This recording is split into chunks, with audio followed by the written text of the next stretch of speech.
My name is John White of White's Turf Crew, and I also teach the 30-hour courses for landscapers and other people to get a license for pesticide applications. I'm here with my friend Kevin Monaco from Monaco Enterprises. We're here for the winner of Save the Yard, sponsored by Rise.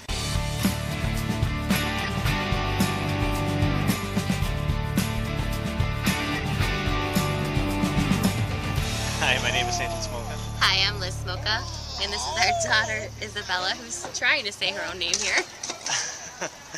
We entered a contest called Save That Yard, sponsored by Rise.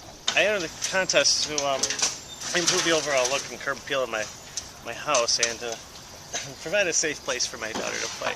We had an opportunity to meet with the homeowners, and their concerns were ease of maintenance, and this area gets a lot of deer and a lot of rabbit.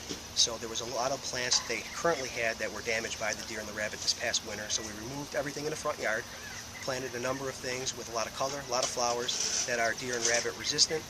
A lot of them are going to stay small by the windows and everything for security purposes, so everything doesn't get too bushed out, and the homeowners feel secure when they come home, and there's no issues as far as the beds, easy maintenance, and that's about it.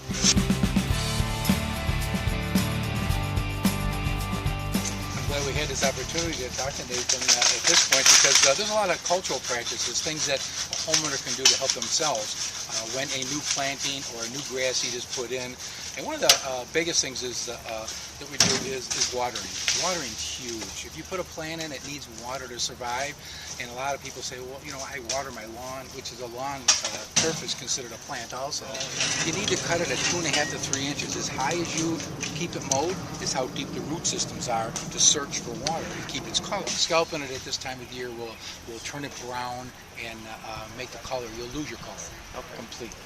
For the overall health of the plant, 2.5 to 3 inches is good.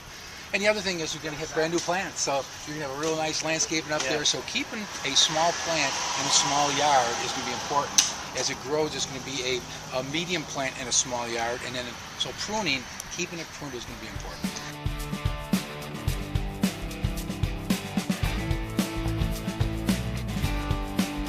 As you can see, the turf has many deficiencies. One of them is that it's very thin in spots. Could have been old summer insect damage from last year, could have been winter damage, but either way, we're going to have to fill these spots in with soil and seed, and we're going to use a variety. Most lawns in this area are fine fescue, ryegrass, bluegrass, a little bit of tall fescue moved into it, and some creeping bentgrass, but traditionally we're going to put the mixture of 3, fine fescue, ryegrass, and bluegrass. Soil, seed it, cover it, protect it from the birds, and then that will give it a chance to grow. Once it's up and growing and you mow it 3 times, then I can come in and address the weed infestation, which is competition for the grass, then the grass can flourish.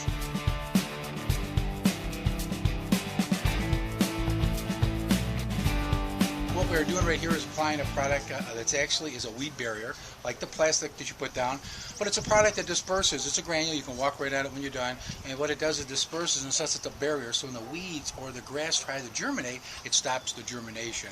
It's great. A professional will do it. They're going to leave a copy of the label with you and put a sign to acknowledge that it was done. A homeowner, you can do it yourself also. You're going to go to the store and you can buy this type of product, and it's a weed barrier, and it sets up in the bed. Very safe to utilize. Follow the directions, of course. The label is the law, and you'll get great results.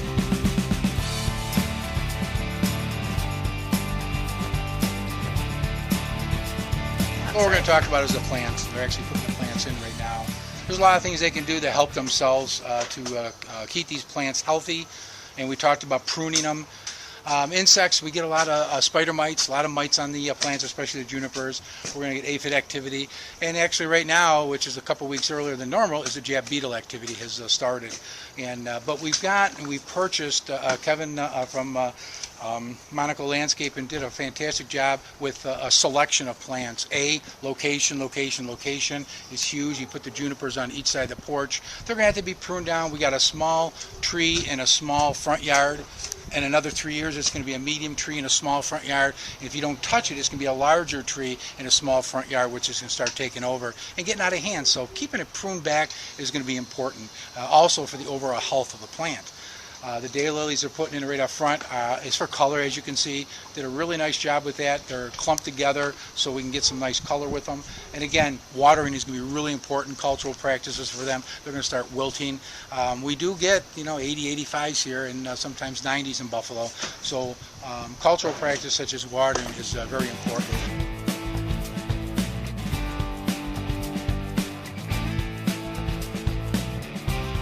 What we're going to talk about right now is the fact that they're just about done with the overseeding, and the process now will be fertility. We talked about fertility in the bed, so we're going to talk about fertility on the turf area. And usually the best times for the most fertilizer is spring and fall because of moisture. But we're going to put a slow release nitrogen fertilizer, and what it's going to do is it's going to slow release. You do a quick release with 80-degree temperatures, you can get a lot of burn potential. That's why we're doing 50% slow release. And the other thing with fertility is applying it with the proper equipment, because if you put too much in one area or streak it, stripe it, you can also burn the grass right out. So we're going to follow through with a granular fertilizer. A homeowner can do that themselves. They can do it with a drop spreader, preferably a rotary spreader.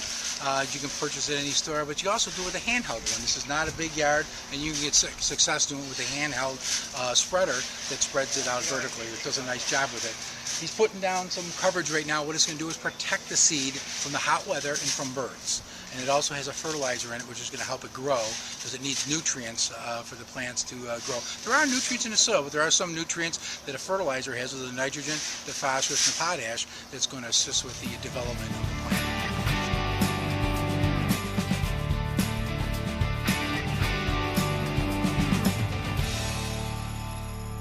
I think it's awesome. I'm really amazed at how wonderful it looks. It's a world of difference to me.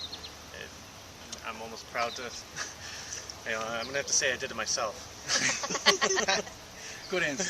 I really have to keep up the rest of the house. I don't have to keep up with the Joneses anymore. I have to keep up with my landscaping. Thank you for saving our yard.